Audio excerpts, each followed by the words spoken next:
తనకు రావాల్సిన భూమిని తనకు ఇవ్వాలని ఒక తమ్ముడు సెల్ టవర్ ఎక్కి నిరసన తెలిపాడు. పెద్దపల్లి జిల్లా నందిమేడారం అనుబంధ గ్రామమైన నల్లలింగయ్యపల్లి గ్రామానికి చెందిన ఎల్లా ప్రకాష్ రెడ్డి తనకు రావాల్సిన భూమిని ఇవ్వకుండా అన్నదమ్ములు ఉంచుకుంటున్నారంటూ ఆవేదన వ్యక్తం చేశారు. తన భూమిని తనకు ఇప్పించాలని సెల్ టవర్ ఎక్కి నిరసన తెలిపాడు.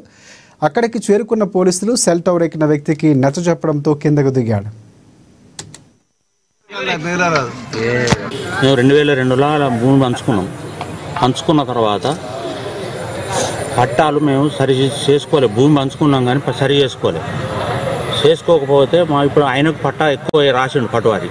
ఆయనకు 4 ఎకరాలు కొద్దిగా తక్కువ రాసిండు. నాకు 2 ఎకరాలు నాకు రాసిండు.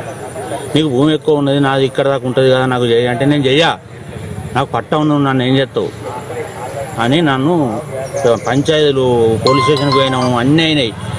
పోలీస్ స్టేషన్లో కూడా నన్ను కొట్టిర్రు. వాళ్ళ కొడుకు నన్ను కొట్టిండు పోలీస్ స్టేషన్లో. లొల్లి పెట్టుకుని పోతే పోలీస్ స్టేషన్లో వెళ్తే కొట్టిండు. 3 సంవత్సరాలు అవుతుంది కోసం. 1,03,000 రూపాయల కౌలేక పెట్టిండు. ఇస్తలేడు పైసలు. అది కూడా నాకు భూమి కావాలి. 29